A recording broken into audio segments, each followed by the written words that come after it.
Good afternoon. It's Tapan Bagche again, and we resume the series of lectures here on Six Sigma. The special topic that we have for this session for you is the use of Six Sigma concepts in improving the performance of supply chains. As I get into this topic, I'll be discussing things that have more to do with perhaps logistics and some with quality.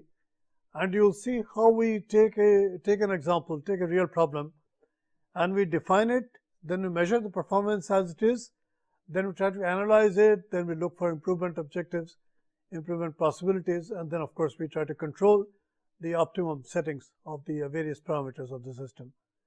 So to begin with, let me give you an idea of what a supply chain really is. A supply chain basically is, it starts with raw materials in many cases.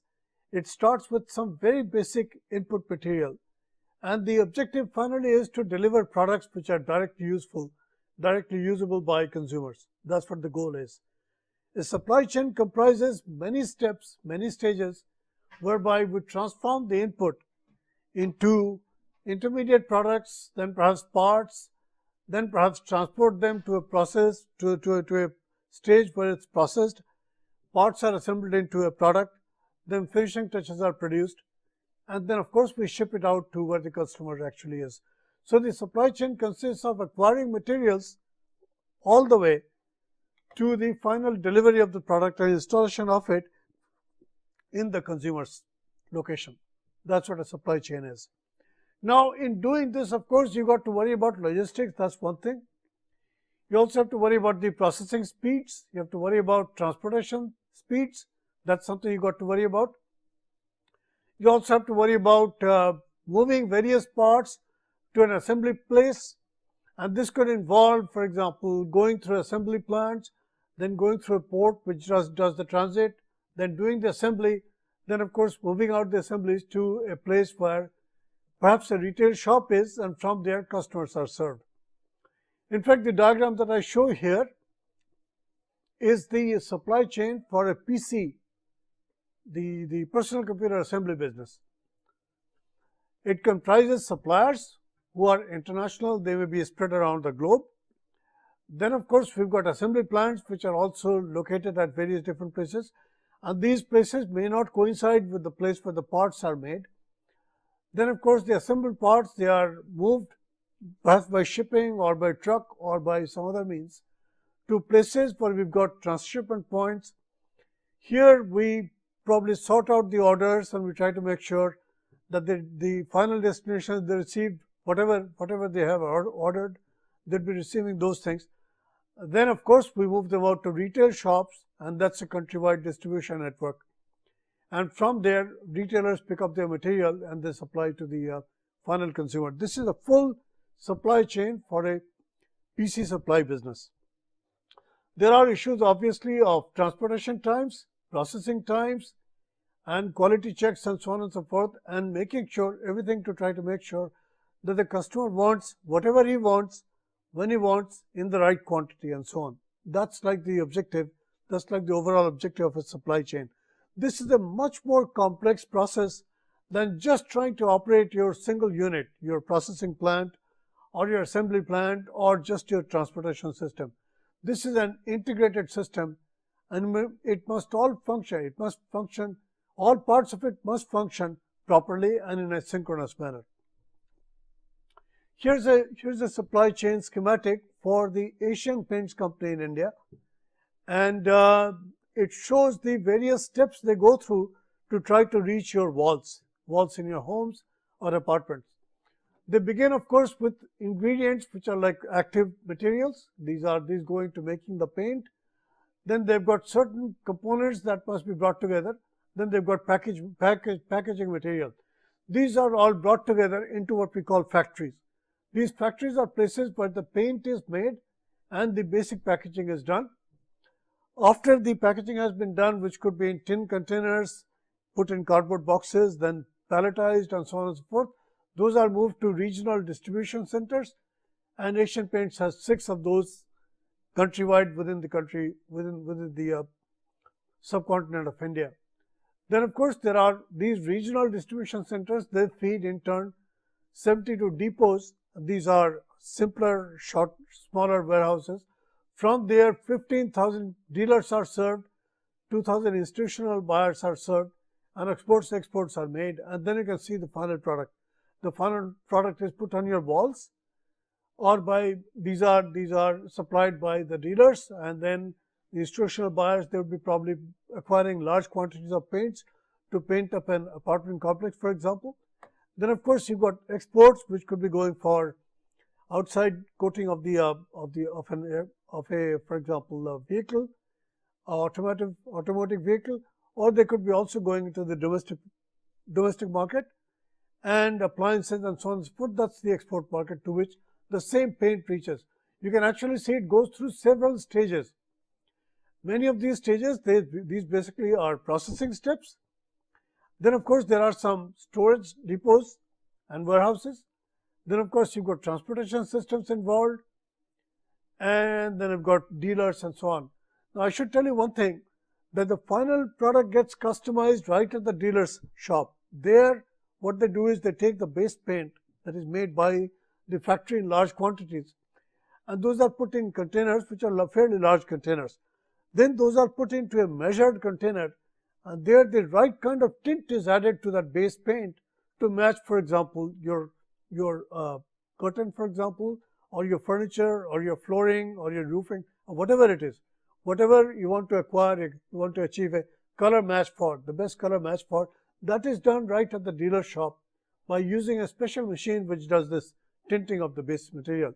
Then of course you can take the product and you can put it on your walls. Same thing applies all the way when you reach the final customer. So this is like a big supply chain which has got many stages and many transportation units that is utilized by Asian Paints. They use a fair amount of technology here. They make sure that they have the stock control, they have sequencing done, they have scheduling done, they load and unload these different equipment, which are mixers, there are tanks, there are pumps, and so on and so forth. There are pipelines, they are required to make sure that the raw material and the various in-process material, they move to the next stage in a planned manner.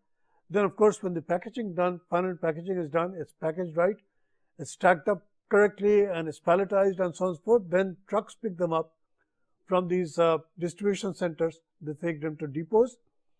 From the depots, based on the orders placed by different dealers, items would be shipped either to dealers or to institutional buyers directly, or to the export area. That's probably near a dock someplace, near a shipping dock someplace. What exactly is then supply chain management? Is the management of this total supply chain that starts with the raw material and that ends up with the final use of that final product in the hands of the final user.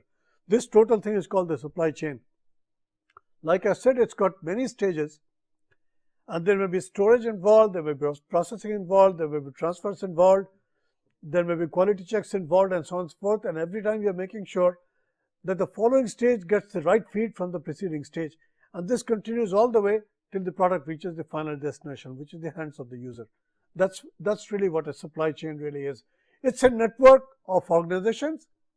Not a single organization probably will be vertically integrated, in that it will probably not make all the raw materials. It will probably not make all the base oil, for example, in the case of oil paint, for example. The goal really is to make sure that each stage produces value for the ultimate customer. There is the least amount of waste and there's the least amount of delay caused in doing the total process. We want to definitely supply customer needs. That's something that we'd like to be able to do with a supply chain. We should be able to manage the flow of goods one way, that is going to the customer, and customer demand is fed back to the planners, first to the shipping areas, which could be like a dealer shop, for example, or a depot. Then of course it will go back to the factory, and the factory has to do the right amount of planning, the right quantities brought at the right time and produced appropriately, so that there is the least amount of stock that is carried from period to period, because this is how you reduce your stocking cost and you try to reduce the overall cost that the customer has to pay, overall price that the customer has to pay. Then of course there is the raw material that is brought into the factory so that the actual processing can take place, and the raw material is probably acquired somewhere and again it might move through some storage and then into the factory where the processing would be done. This is the flow of goods one way. There is a backward flow of demand information that goes this way, that comes back, starts from the customer, and it slowly trickles down all the way to the raw material supplier. Money also goes likewise from the customer to the dealer, to the person who is handling distribution, and back to the manufacturing shop, and then eventually in the hands of the suppliers, the material suppliers. That's how money flows. So you've got goods flowing one way, and you've got information flowing in the reverse direction, also money flowing in the reverse direction. That's the total operation of the supply chain. You got to make sure you manage the flow of goods and information in the best manner possible. You also have to make sure that in the process you generate some profit for yourself. This is very, very important. Unless a business or an enterprise or a processing step or an activity step is profit making, nobody would be involved in it, and therefore the supply chain would collapse. So you got to make sure that whoever is involved in this supply chain business, he makes some money, he makes some profit. You got to make some very critical decisions when you're operating a supply chain. For example, deciding on location. Where should you locate your plant, for example? Where should you locate your factory? Should it be close to the raw material supplier, or should it be close enough to the final user? Where should it be? Where should the depots be located? Perhaps there are one or two big factories that produce all the goods, but what about the distribution depots? What about the dealers? Where should they be located? This is a very, very important decision in which what you really try to decide which products to produce at what stage, how to produce, how much to produce, and how to do the distribution.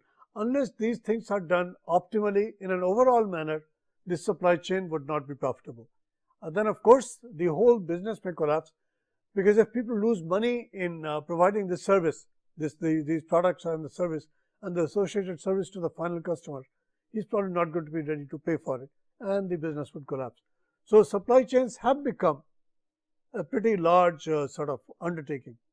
Something we've got to remember now is because of globalization, we are doing a lot of integration, we are doing a lot of coordination, and now goods and information, they are moving through a coordinated network, and this network adds value at each step. What we are really doing is we are adding value at each step of the business process. Whether we are acquiring raw materials, we are transforming them into the final product, whether we are providing services, or we are delivering the product in the hands of the customer, which involve the following activities: procurement of the raw material and the packaging materials, for example, and perhaps the technology.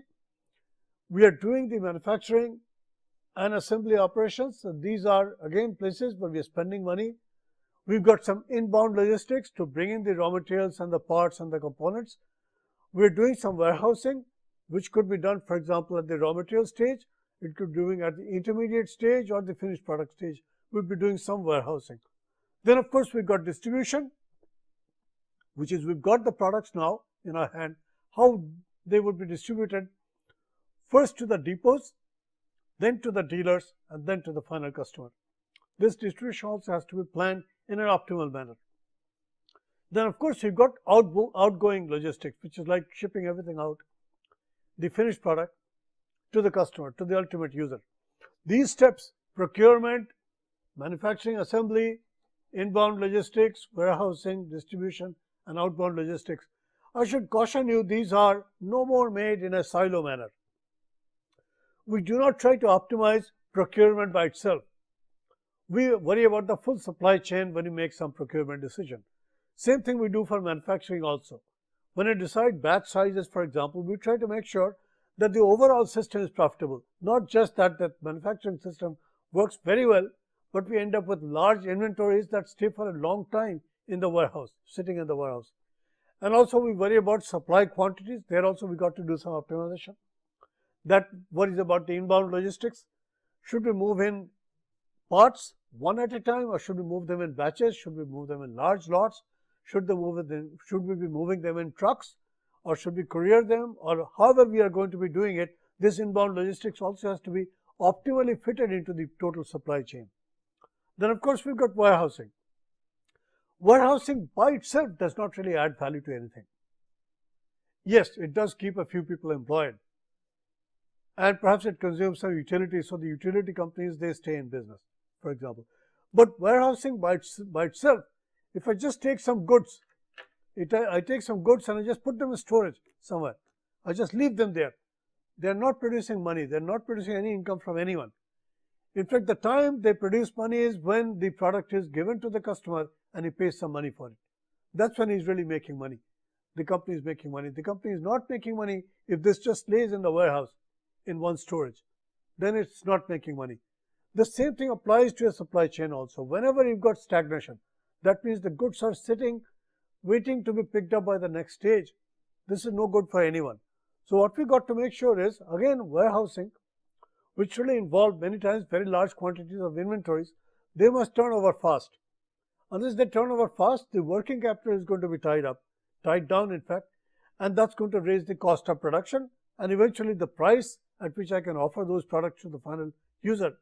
And the business is going to have a tough time competing with other people who are more efficient, who's got more efficient supply chains, for example, operating for them, and they plan them right, they schedule them right, they operate in them correctly. They are going to be out competing us, and it's not going to be easy for us to do this. Then of course we've got distribution. Now mind you, all of this must happen with perfect quality. If you do not have quality, if you're doing all these things, it's all useless. So many times what you have to do is you've got to take a step back. You've got to make sure you also do your quality inspection, you do your quality checks all the way. And ultimately the goal of Six Sigma is to try to make sure, number one, you reduce losses. Number two, you reduce defects. Both of these have to be done.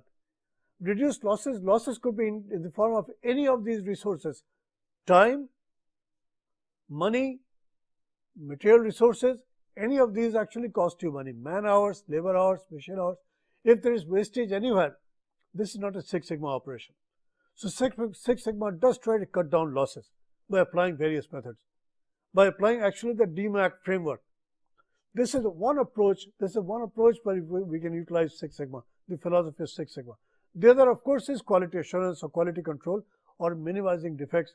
And there, of course, today we are using fancy methods such as design of experiments. That's what we are trying to do. I will show you an example in this lecture here today. And you've seen this example before, but I'm going to be explaining this a little bit more with a little more clarity. That one is about using design of experiments to try to improve the performance of the supply chain, which happened to be a real situation which was in the auto sector. I'm going to be doing that a little later in this. Let's worry a little bit about inventories, because inventories, as I just mentioned, they form part and parcel of the supply chain. Let's see how an inventory typically operates. There are a couple of things to consider when you're considering inventories. First of all, if your machine could produce one pen at a time, if a factory could produce one pen at a time, if you could economically transport one pen at a time from the factory to the ultimate user of the pen, which could be a student somewhere in some college, if you could just produce one, transport it singly, economically, and then give it to him, you're taking care of his needs. That's not much of a problem. But generally what happens whenever you've got engaged in this sort of activity, it always pays to form a lot and to do what we call batch processing. So you'd like to take similar objects. You'd like to acquire the plastics for all of them together in a lump, in a large order. You'd like to produce them all together with some customizing done so you get different shades and colors and so on. But you'd like to produce these things because they're all very similar in a batch. You'd like to make sure these things move in a batch and they also get transported in a batch. Then the per unit cost of transport also is going to be less. Then of course you take it to a depot where it is stored temporarily. Then you move it out to a dealer who displays it, and then of course the customer buys whatever he wants. So in effect what I've done is I've introduced inventories along the way. I've introduced, for example, initially I'll have some plastic inventory, I'll have probably some ink inventory and so on and so forth. Then from there I'll move into partially finished goods, which could be perhaps only caps produced, many different caps. So I'll have all these different caps produced all at once and I'll be storing them. Then I'll produce these bodies and I'll be storing them again. Then I come to the assembly place where I'll be putting them together. And that's also being done in a batch mode so that I utilize the scale effect, and I'm going to be utilizing my full capacity to make sure I produce a full batch instead of just producing one item at a time. If I do that again, I'm talking about inventories. I'm not talking about a single pen, but I'm talking about many pens being handled together. And these, of course, depending on the order system, these may be sold one at a time. They may be sold one at a time. So my inventory is going to gradually come down. But they're made in a batch. So when the batch arrives, inventory jumps up all in one shot. So my inventory was here somewhere with almost no pens with me. Then suddenly I've got the inventory. I've got all these inventories. So this is the distance. This is the height of my inventory stock. That's what I'm showing here in the picture. I receive the order and immediately my inventory goes up. And then of course, as I sell the items or if I use the items, inventory starts coming down. Now, there is a policy, there is a certain inventory operating policy that is put in effect. What we do is, generally speaking, most goods take some time to produce. If you place an order today, it will take some time for the supplier to make sure he's done the production and he supplies the stuff to you. It takes some time. This is called the lead time. In fact, it's very important for us to realize that there is almost nothing that has got instantaneous supply. There's always some lead time involved. If that is so, then I should not probably wait when my inventory runs down to the zero level and then place an order. Because where is the lead time? I mean, I've not given the supplier any kind of lead time. How is he going to be instantaneous to supply the goods to me? This happens even in the case of pens, for example, which are kept in an office. The office clerk, she keeps an eye on the, she's got a drawer there, and in that drawer she keeps all the spare pens which are to be issued to different people. And what she does is she keeps an eye on that inventory. The moment it gets down to probably perhaps 2 black pens, perhaps 2 blue pens, perhaps 2 red pens, perhaps 1 green pen, she places an order. And these orders, the quantity of the order of course has to be optimal. And how often she places the order, that depends again on the stock level and the lead time. Let's take a look at that in this picture here. Here's the reorder point, which basically says whenever inventory gets down to this reorder point, I must place the order on the supplier. So I place the order and he takes this lead time to really make sure goods arrive at my door. And of course, my inventory then jumps up to this level there. This quantity is the order quantity. This is the order quantity. This is how much I ordered.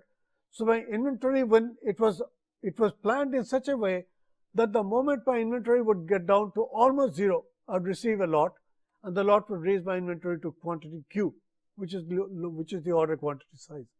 Then of course again the cycle will start again. I'll start consuming the product. It will get down to the reorder point. This is when I'll place the order, and the lead time will lapse, and at that point the order will arrive and my inventories go up. And these cycles, they repeat. They are like a sawtooth, like the saw with which you cut wood. It's just inverted. It's got that sawtooth. So this is the inventory model, the sawtooth model. This is quite common, and this you can observe. If you go to a real warehouse, you'll see the variation of the warehouse inventory in a sawtooth manner.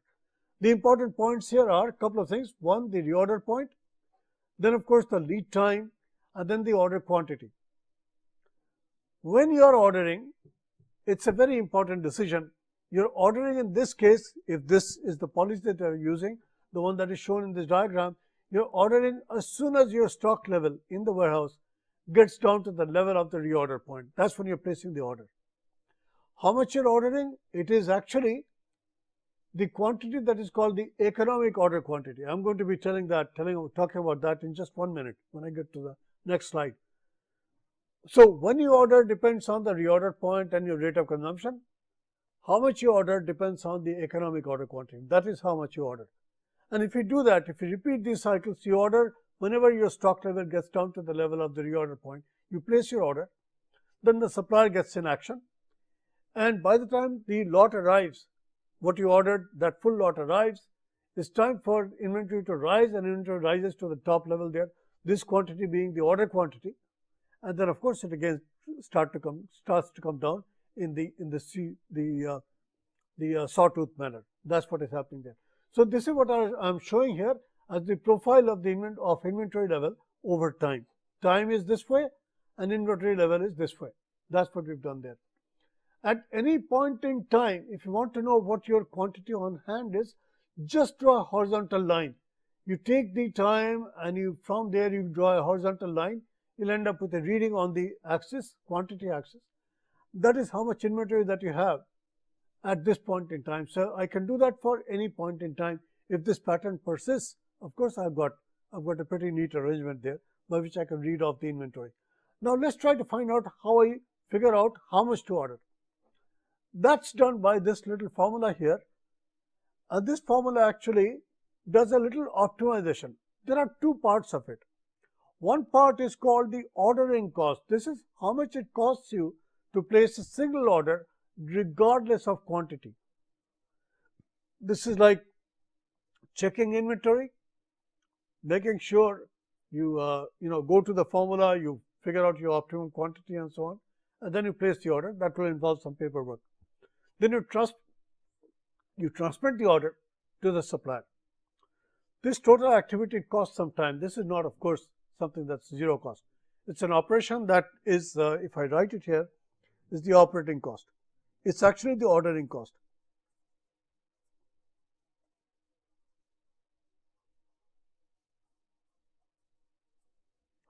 Ordering cost is independent of the quantity ordered. Ordering cost is independent of the quantity ordered. Now this is something that is one kind of cost. The other cost that I've got involved in inventory management is called inventory cost or stocking cost.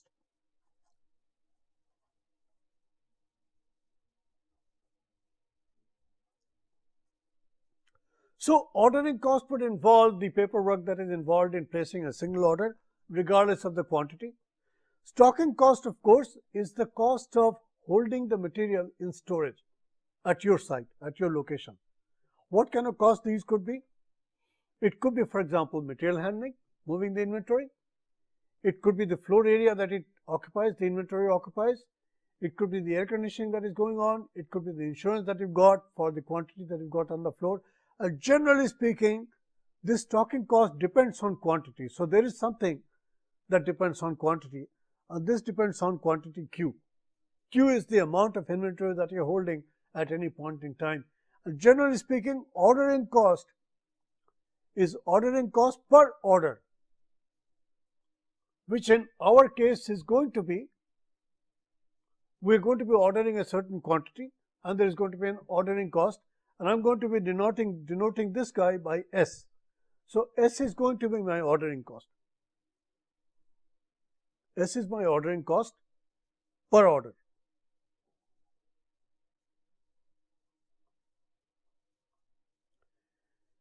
And Q is the quantity that I have in inventory, and with this I have a cost involved that is called the holding cost. It will be H, and this is generally translated into per unit time, per unit time.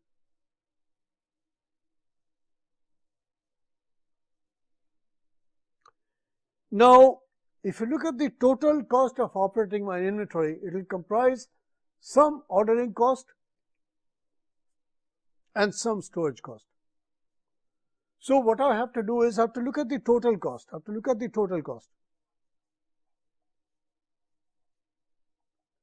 And this total cost, as the equation is shown on the slide here, this depends on H is the holding cost multiplied by Q is your inventory, Q is your order quantity divided by 2. Because of the sawtooth pattern, at any point in time, if you have ordered quantity Q at the beginning of the order cycle, at the end of the order cycle you've got Q has got reduced to 0. So the average inventory that is going to be there during the inventory cycle is going to be Q divided by 2. Because Q here and 0 there.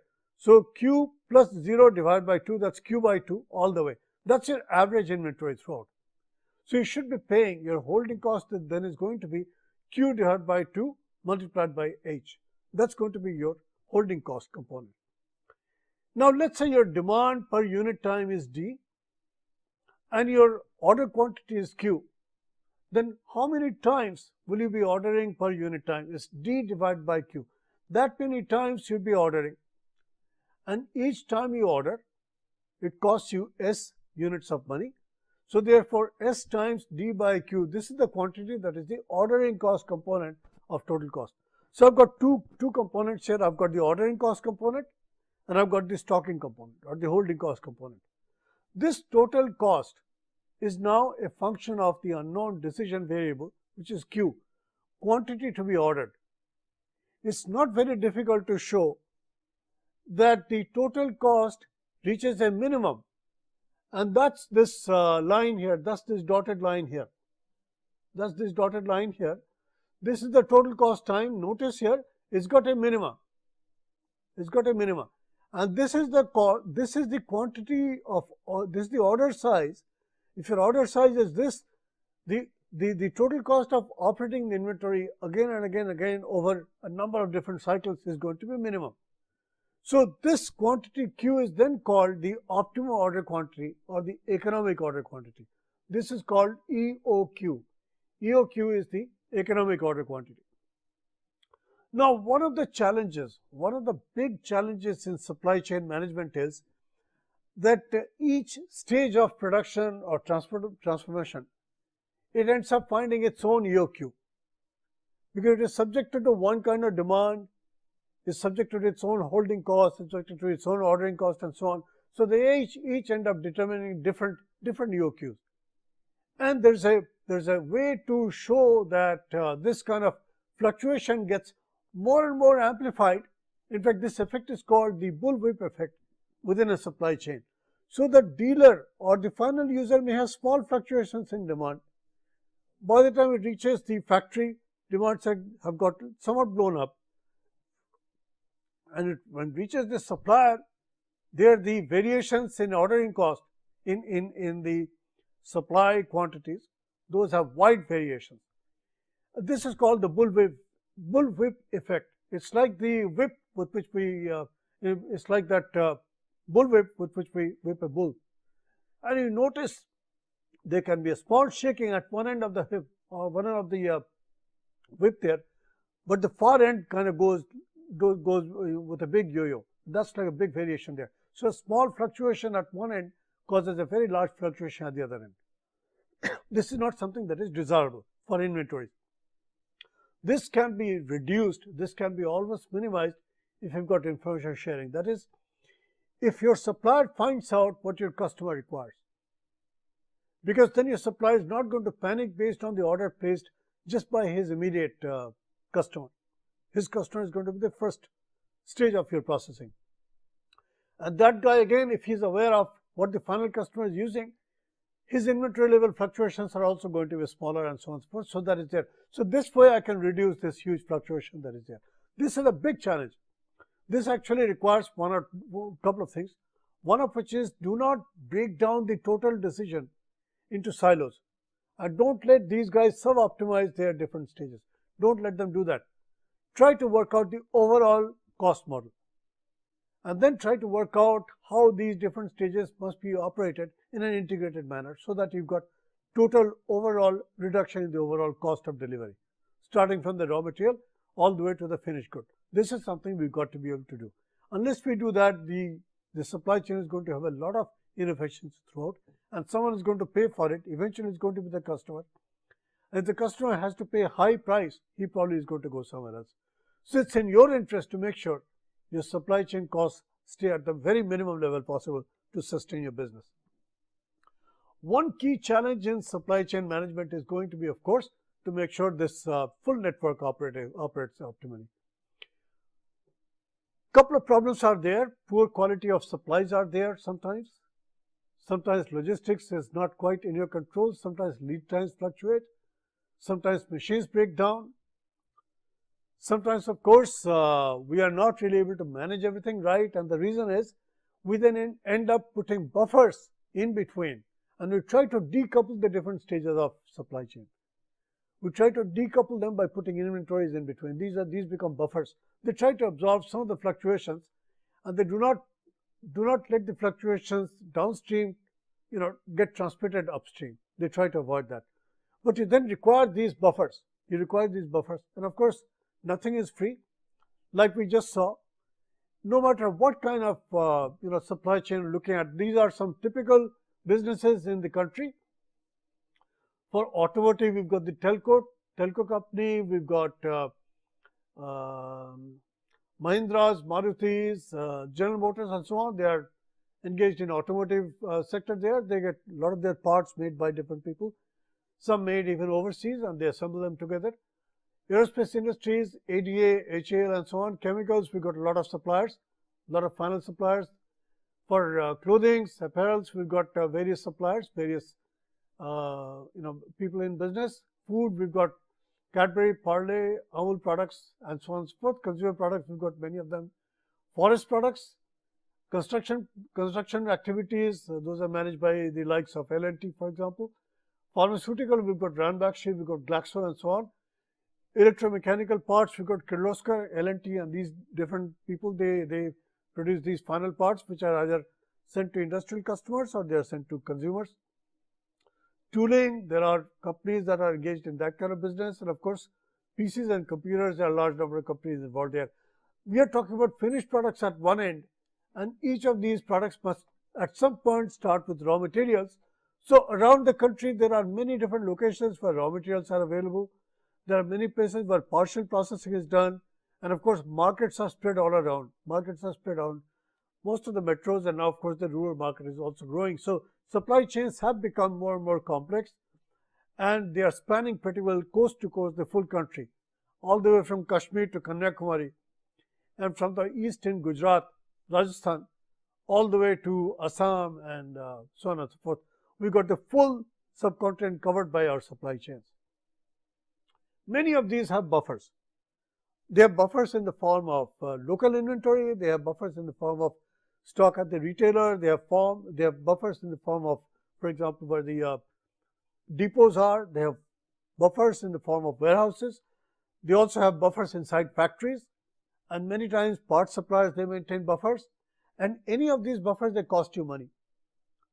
And in fact, what we are looking at now is we got to make sure that the supplies take place smoothly. One of the hindrances to these supplies is going to be breakdown of machinery, or a failure in logistics, or some quality problems. And these may interrupt processing at a particular stage. Now that means that the downstream process steps, they have to stop, they have to become inactive. And to try to avoid that, what we do is we create these buffers and we start drawing from these buffers. But anytime you are adding a buffer, you are adding cost. The cure to this is going to be to go to perfect quality, which is like there should be no breakdowns, there should be perfect quality should be supplied to each feeding stage and so on and so forth. This is really going to be the way you would be able to remove the buffers altogether. Let's take a look at some of these things.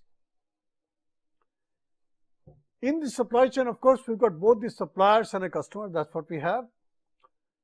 And it's very important for us to be customer focused. We've got to make sure the corporate vision is that way. And one of those things really requires you to have the TQM orientation. And like I had said to you earlier in one of the earlier lectures, TQM requires top management to be involved directly in the delivery of customer satisfaction. There should be strong customer orientation. That's also part and parcel of TQM. Everyone should be involved. That's like company-wide participation for TQM to succeed. Then you've got systematic problem-solving method. That is also there. And the theme should be continuous improvement. If you're doing these things with your 7 tools and so on, you're approaching perfect quality. You're approaching that. Of course, you need some fancy methods also. For example, you need design of experts. So TQM will set up your mindset. TQM is going to get top management involved. TQM is going to give you strong customer orientation and so on, and good problem solving methods at hand to be used not only upstairs but also right at the shop level. This is going to give you ultimately competitive advantage with the help of which you can raise productivity, reduce inventory. This is what we are after. This is what a supply chain manager is after. Reduce cycle times, boosting customer satisfaction, market share and profits. Of course, these would be the advantages.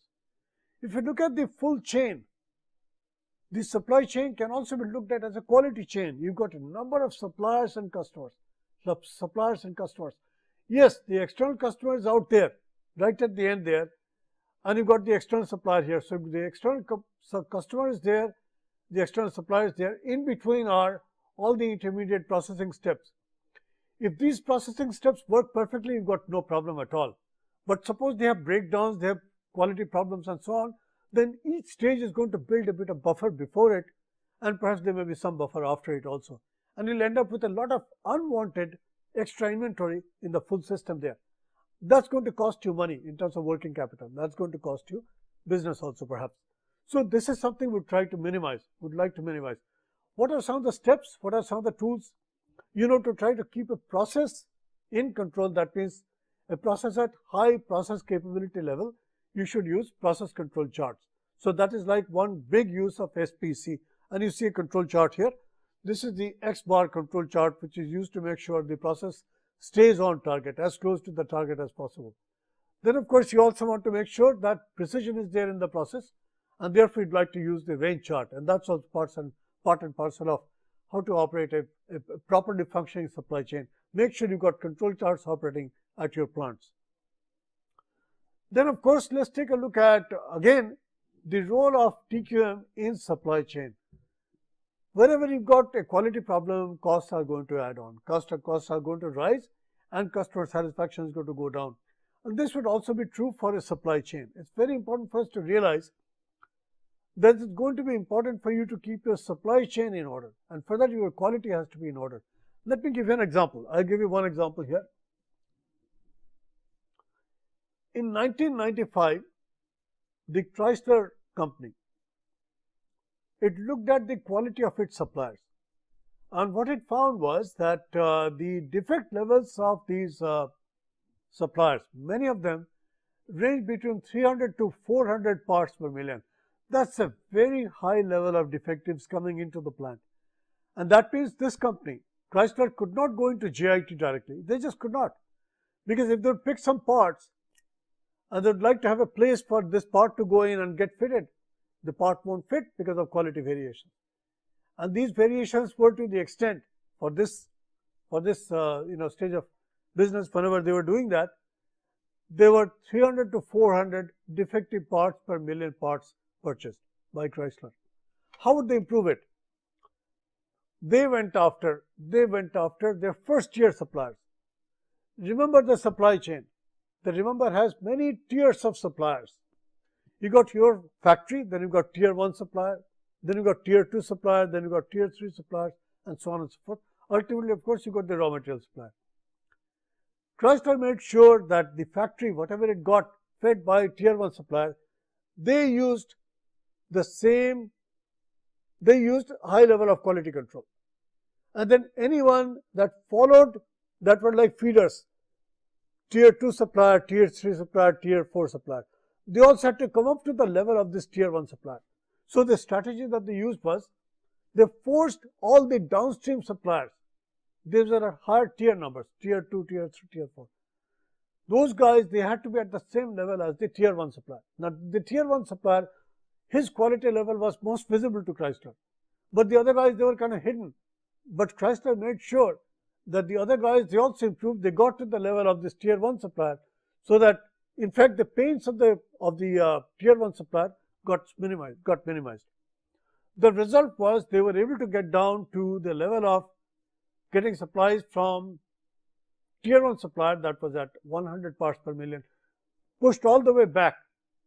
So every supplier, regardless of what tier he belonged to, he came up to the level of 100 parts per million. That of course is not very high, but starting from where they started, which is like 400 parts per million, getting from there to 100, that was like a 4-fold improvement in quality. And that of course this march was on. As you know, Six Sigma never really stops, because even if you reach 4 Sigma, 5 Sigma, there's always that 6 Sigma to shoot for, and even beyond it. Because even at the 6 Sigma level, you've got a few parts, 3 or 4 parts per million that are defective. So you could even shoot for better quality level. If you do not do these things, there is going to be huge buffers all the way in the system, and there will be inventories, and the result is going to be raw material inventory, working process inventory, finished good inventories. These are all going to be large. You may also require capacity buffers, because your rate of production must once in a while get bumped up, so you must have some capacity buffers as well. And also perhaps you'd like to get more lead time, because you get that time to fix your problems. So lead times can also get expanded. All of these things would add to inventory, and it would add to non-productive use of money. That's something that you'd like to be able to avoid. In fact, if you look at a supply chain, here I've got a supply chain, and there are some inventories which are required by the nature of the process to achieve some sort of synchronization, and I put them in blue. These blue points, these blue dollars, those are kind of required, but look at all the red dollars.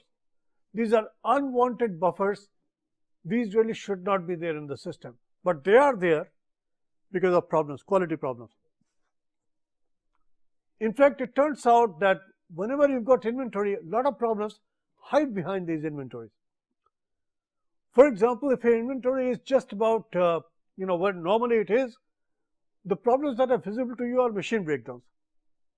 So if a machine breaks down in a shop, you can spot it because there is pile up of inventory there, and that's because there is a lot of inventory on the floor anyhow. A machine breakdown becomes quite easily visible. But what about if there are workload imbalances? That's not quite visible when you've got large inventories, because the inventories, they end up absorbing a lot of these issues, these problems. What about out of spec material? Again, if you've got large inventories of products which have been screened and so on, again, products being out of spec either at the finished stage, or intermediate stage, or the raw material stage, those also stay hidden. Quality problems, they also stay hidden if you've got large inventories. Material shortages, notoriously they stay hidden, and I've personally experienced this thing when I was in a plant, when I was operating a plant. I had the same issue there. I had large inventories, so many times material supply problems, they're not visible to me. And if one or two workers are absent again, and if that's a problem, if that's a recurring problem, that also gets hidden if you've got large inventories. You can live off the inventory, and that problem will not be there. So in fact, it turns out when you've got large amount of inventories, only 5% of the total problems are visible to you. Couple of ways we could improve quality, which is, the first is of course reduction of variability. That's like one way. The other is go after waste reduction. These two ways, these two also are the targets of Six Sigma projects. You try to reduce variability. That's like something first you'd like to do. You'd like to reduce the fluctuations. You'd like to reduce the fluctuation in quality, for example. You'd like to make sure your production is perfect and it's consistent and it's all tight within a narrow band. That's what we'd like to be able to do, like we do in Six Sigma production. The other thing is also waste reduction. If you do not have waste, again, you are improving the system. There is clearly a link between quality and productivity, because if you're lacking quality, then you're producing a lot of stuff which you cannot sell in the marketplace. So that link is also pretty clear. In fact, it turns out that if you've got poor quality, that can be quantified in the form of cost of poor quality. You'll have high inspection and testing costs. You'll have a lot of repair and rework. You'll have a lot of scrap. You'll have a lot of warranty service, and these probably are going to reduce your process yield for sure. And of course, then you've got a lot of hidden costs also. These are preventable costs, but unfortunately they are there if I do not take the preventive steps. And these can get quantified in the form of cost of poor quality. I should caution you that the traditional accounting systems, except for perhaps reporting scrap and perhaps warranty through the CRM systems, they do not really report a lot of these things, and they stay hidden from management. And then of course we've got what we call hidden costs, and look at them appearing one after the other in this slide there. I've got certain costs that are visible, which are like scrap, rework and warranty costs. Those are visible. Those are the tip of the iceberg, literally. Then there are these other costs which are highly cost intensive, but they are there: conversion inefficiency, inadequate use of raw materials and resources, excessive use of materials, for example, cost of redesign, reinspection and so on. That's also an additional cost. Cost of resolving customer problems because there is a problem with the product that I sold him. Lost customers, goodwill, these are also costs, corporate costs. And of course, high inventory. These stay hidden when you've got high inventory.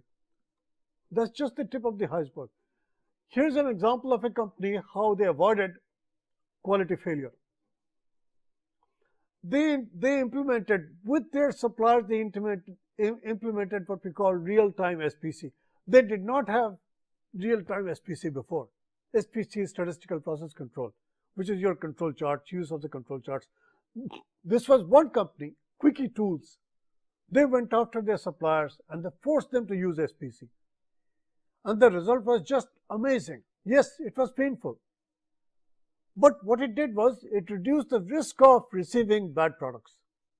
And that would lead to higher level of customer satisfaction, more business, and they could actually share some of that extra profit, some of the extra money that they made with their suppliers that they could do. And this is how they ended up incentivizing. In fact, they provided incentives for their suppliers to produce superior quality products and parts. And there are, of course, quality tools, various quality tools you could use. TQM is one that we've already mentioned, 7 tools. We also discussed them in one of the earlier lectures. Statistical process control, that's also a way to try to improve quality, and this can also help in supply chain management. And of course, the DMAIC procedure. Let me give you an illustration. You might actually think that getting to the Six Sigma level is really for the birds. Most of us do not really need Six Sigma.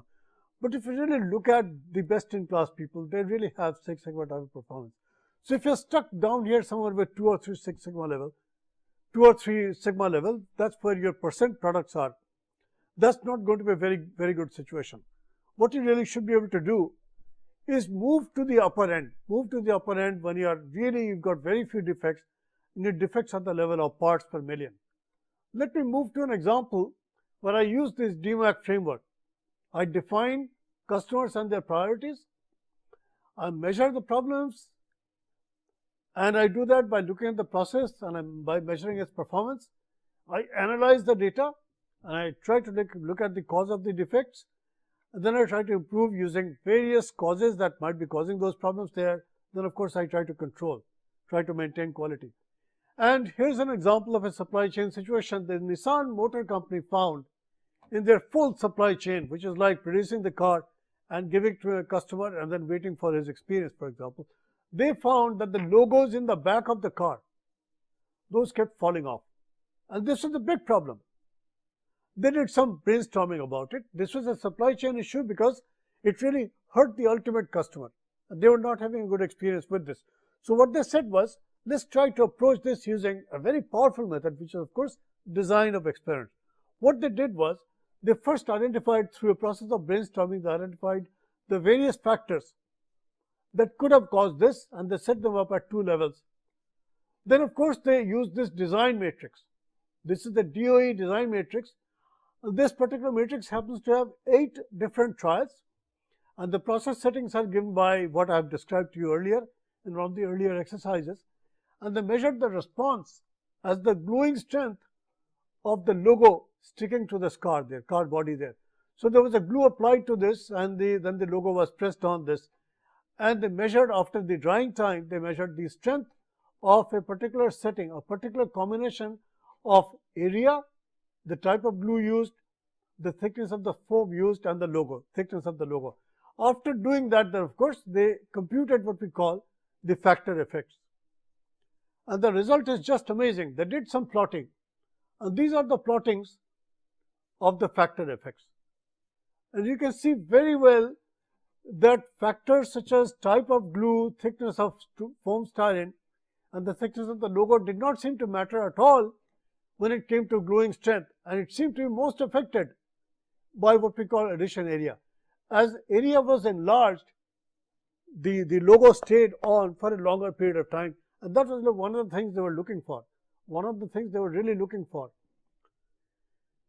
QS 9000, of course, is the system that is the certification system that must be utilized now by all automotive parts suppliers. Many of them are using DOE. Many of them, they are optimizing their processes. They're using design of experiments to try to make sure they get to the optimum answer in the quickest time possible. That is something those guys are doing. This is something that's not very easy, but once you have the orientation of DMAIC, which is like define, measure, analyze, improve, and put in control. Once you apply this framework for your approach, and you're doing this on the foundation of TQM and so on and so forth, if you're doing all of those things together, you're going to be one of the winners. And this has been the cutting edge. This has been really the hallmark of companies like Toyotas, for example. The Toyotas and the Hondas and so on. They are the ones who are utilizing these techniques, and they have started from literally from the ashes. They've reached the tops tops in market share and customer satisfaction in the world, in the automotive world. So the picture is pretty clear here, and the message also is very clear. If you stay this way, you're bound to succeed. You're bound to outcompete others who are also going to be in the same marketplace, looking for the same bucks from the hands of the customer. That's something that has happened in the world of supply chain also.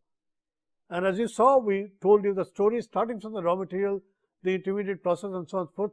As you squeeze out the fat that is there, which is like if you squeeze out inventories, the problems will become visible. And that's really the secret. Once the problems are visible, you'll go after them. You'll be using techniques such as DMAC, such as TQM, such as SPC, such as 7 tools, and so on. And definitely it's going to lead to better profits. We'll continue with our series in the next lecture onwards. Thank you very much. Thank you.